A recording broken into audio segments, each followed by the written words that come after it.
Donc je vais présenter Jorge Fernández Bernal qui va nous parler de la raison pour laquelle on a besoin d'une éthique spatiale. Merci. Eh bien, je vais commencer tout en regardant quelques nouvelles qui sont arrivées lors des dernières années. Il y a eu par exemple un débat global sur les méga-constellations de satellites. Je suis désolée, mais ma présentation sera en espagnol. J'ai pas eu le temps de la mettre en français. Elon Musk met une date à l'arrivée des humains sur Mars. Une fusée chinoise sans contrôle pourrait tomber sur l'Espagne ce week-end. La Chine critique la tombée du satellite des États-Unis. Pékin a peur de la tombée des débris spatiaux. Les États-Unis cherchent à renforcer leur leadership. Tension politique sur la Terre, alarme pour les courses spatiales. En avril, Israël a fait tomber une fusée spatiale sur la Lune. Cela est arrivé en 2019. Quelle est l'empreinte écologique du tourisme spatial? L'Agence spatiale européenne souhaite investir. Donc, conclusion. Quelque chose est en train de se passer par rapport aux activités dans l'espace. Il y a des choses qui arrivent qui sont liées à l'utilisation que nous faisons de l'espace. Possible pollution avec des micro-organismes, pollution par des fusées, le tourisme spatial, la colonisation d'une planète comme Mars, ou plutôt le fait que les sociétés privées souhaitent y aller. Qui est aussi installé. Donc, il faut effectuer un effort réflexif concernant toutes ces questions, puisque de la même manière que nous avons la bioéthique, c'est-à-dire une éthique appliquée à toutes les questions de la biologie, de la médecine, il nous faut une éthique appliquée aux questions de l'espace, une éthique spatiale. C'est un sujet dont on parle depuis assez longtemps. En anglais et en espagnol, on vient de commencer. En français, je ne sais pas si vous travaillez beaucoup, je ne suis pas très bien informée. Donc, pourquoi est-ce que je parle de langue? L'anglais étant une langue académique, évidemment, va être la première à développer ces concepts-là, mais il faut que la réflexion soit possible pour beaucoup de personnes. Donc, il faut utiliser des langues bien différentes, qui ne soient pas l'anglais, en fait. Je vais essayer de vous expliquer quelques éléments de réflexion qui me paraissent intéressants. Je vais puis après laisser le temps pour les questions de la part du public. Voilà quelques réflexions concernant l'éthique spatiale. D'abord, l'espace est un secteur où il y a une crise écologique. On ne parle presque plus de changement climatique. Il s'agit d'une crise énergétique qui n'est pas liée à la guerre en Ukraine, mais plutôt à l'épuisement des combustibles fossiles. Donc la crise énergétique va augmenter, il va falloir réduire notre utilisation de l'énergie.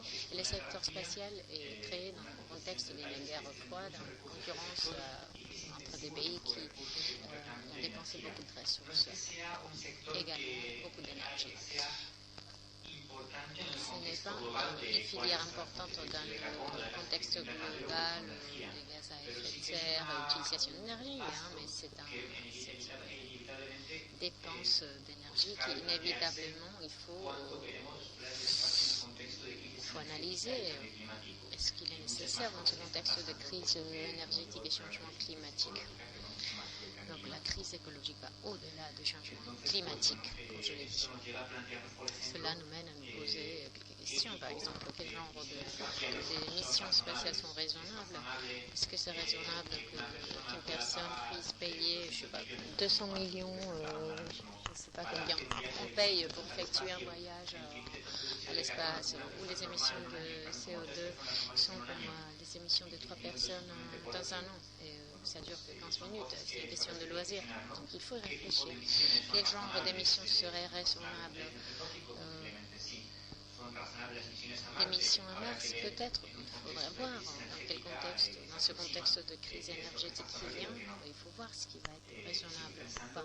Il faut penser à la justice sociale, il faut penser à l'exploration spatiale. On l'explore parce qu'on est passionné, mais il faut avoir une vie digne en tant que personne sur la Terre. Donc il faut essayer de trouver la justice sociale. Il faut ajuster donc notre utilisation de l'espèce pour être raisonnable, cohérent avec les droits de l'homme et avec une planète qui a des limites et des contraintes. En ce sens, les impacts sur la Terre sont une question importante qui est liée à ce que je viens de dire. Il y a une partie concernant l'énergie, donc une partie qui est liée à l'émission de gaz et des polluants par des fusées. Et dans les couches plus hautes de l'atmosphère, ils ont un impact qui est social, parce que la Chine, par exemple, a lancé des fusées, ils s'en foutent où les débris va tomber. Donc, en dehors de la Terre, la gestion de l'orbite terrestre, on parlait de déchets spatiaux, clairement, hier, des constellations satellites, et les débris spatiaux, c'est un problème bien connu ici, bien connu de tous. La militarisation de l'espace est connue également. Une bonne partie du budget destiné à louer à l'espace aujourd'hui est toujours militaire. La plupart des satellites sont militaires. Donc on a les Starlink, on ne connaît pas. Et puis, on a des dynamiques de domination, d'hostilité. Et avec la guerre en Ukraine, on a vu qu'il y a des tensions dans l'espace. Il y a eu une mission à l'exploration spatiale internationale lors du début de la guerre en Ukraine. Donc, l'irruption du secteur privé qui a des intérêts particuliers, cela n'est pas nécessairement mauvais. Moi, je n'ai pas de problème là-dessus, mais il faut qu'il soit soumise au même contrôle qu'on fait aux sociétés publiques pour que l'utilisation de l'espace soit raisonnable et juste, qu'il y ait une justice sociale garantie. Prendre compte qu'il s'agit que l'espace ne soit pas une concurrence entre cowboys là. C'est basiquement ce qui pouvait arriver. Les ressources spatiales, qu'est-ce que je veux dire par là? Devant une situation de manque de ressources énergétiques, les panneaux solaires ne sont pas renouvelables également.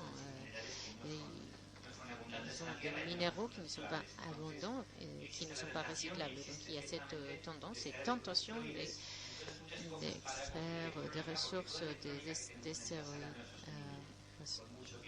pour la filière électronique qui n'est pas durable. Donc il faut développer une technologie durable, parce que ce qui n'est pas le cas, tous les systèmes électroniques que nous avons ne sont pas durables.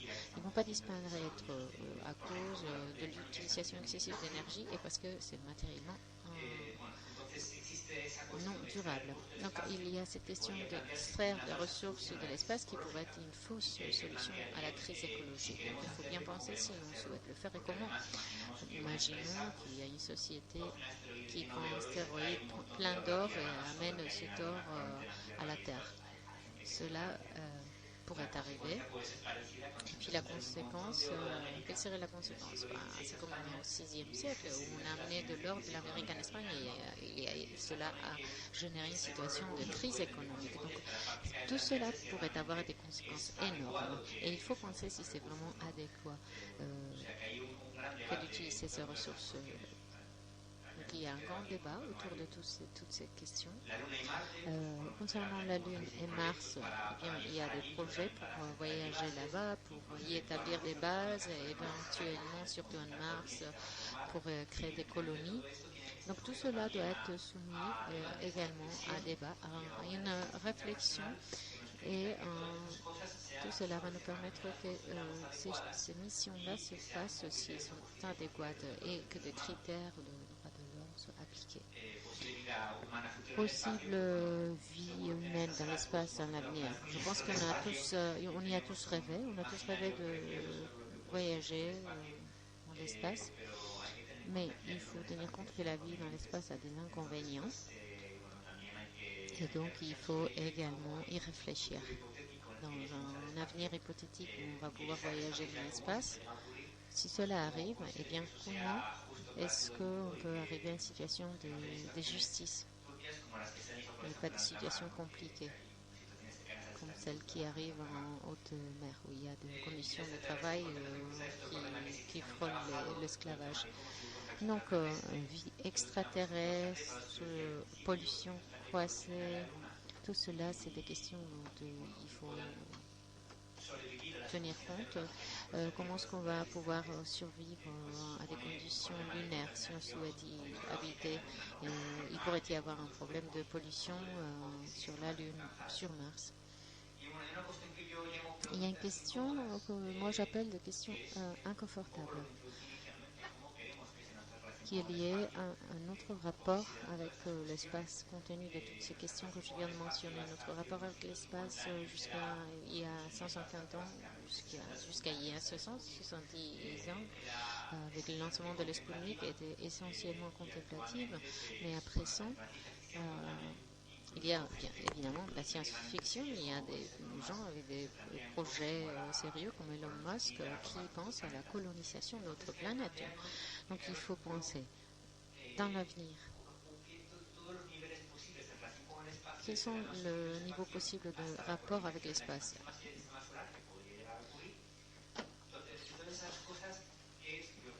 Qu'est-ce qu'on souhaite faire? Qu'est-ce qui est attirant mais également juste? Et qu'est-ce qui est matériellement possible?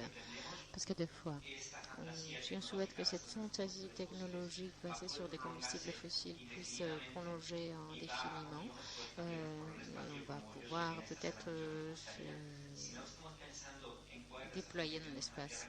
Donc si on ne pense pas à notre rapport avec la Terre, comment est-ce qu'on va penser à notre rapport avec d'autres planètes? On va donc diffuser un imaginaire qui va nous mener à des situations indésirables, dans le sens où, d'un côté, on va favoriser la crise écologique et climatique au niveau d'imaginaire, mais également dans le sens où on va pouvoir se trouver dans des situations de colonisation et de terraformation qui ne sont pas agréables, qui ne sont pas les utopies qu'on imagine. Donc je veux bien dire que si nos rêves deviennent, et si nos rêves deviennent des dystopies, il faut garantir que nos rêves deviennent utopiques et non pas dystopiques, qui est ce qui pourrait arriver. Voilà, on a quelques projets de diffusion de toutes ces idées concernant l'éthique spatiale. Il y a quelques mois, nous avons publié cet article sur la revue Astronomia, qui est amateur. Donc, notre article était à la une, on publie dans homicide et conservation et l'éthique spatiale. On allait faire un cours d'été, mais il n'y a pas eu assez de participants, donc cela n'a pas été possible, mais on souhaite pouvoir le faire l'année prochaine. On va compter avec des représentants des universités, des sociétés, des intervenants de profils scientifiques, techniques et des intervenants avec un profil éthique, philosophique et également un avocat qui allait travailler toutes les questions liées au droit. Donc voilà, ce cours d'été n'a pas été fait, mais l'idée c'est de le faire dans l'avenir.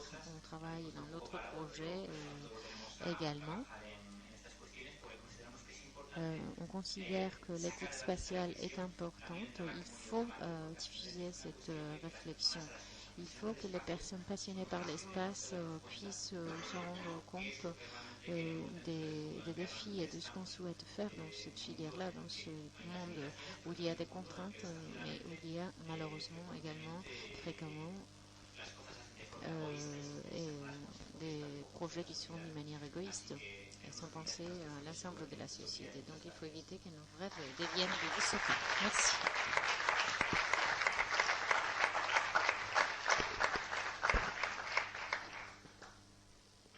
Merci beaucoup. Merci Jorge. Est-ce qu'il y a des questions?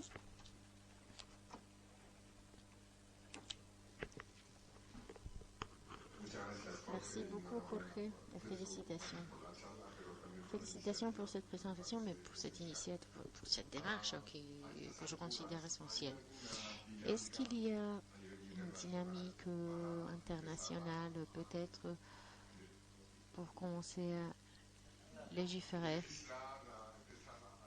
et prendre en compte tout cela et prendre des mesures, mettre en œuvre des mesures pour avoir un avenir qui soit mieux.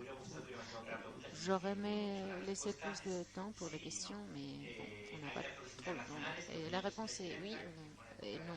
Dans les années 60-70, dans l'époque de la guerre froide, il y avait, mais à présent, le cadre de l'ONU, l'Assemblée générale, les organismes de l'ONU se concentrent sur cela. Il y a une petite réflexion du point de vue du droit.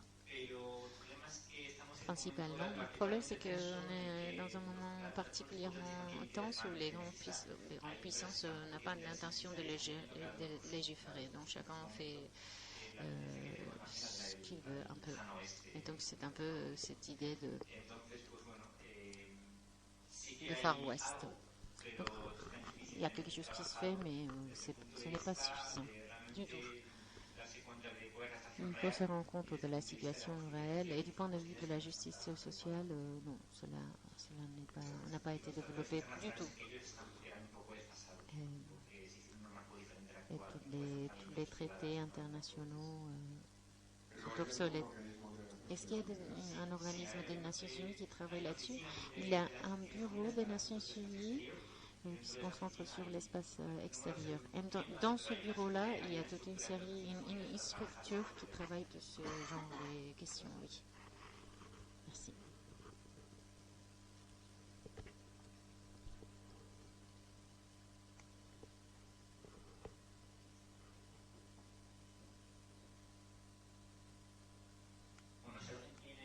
Donc si vous êtes intéressé sur ce genre de questions, vous pouvez me contacter. N'hésitez pas. Notre idée, c'est d'organiser un séminaire, un webinaire. Et si vous êtes intéressé, vous pouvez bien sûr me contacter. C'est un plaisir. Merci bien.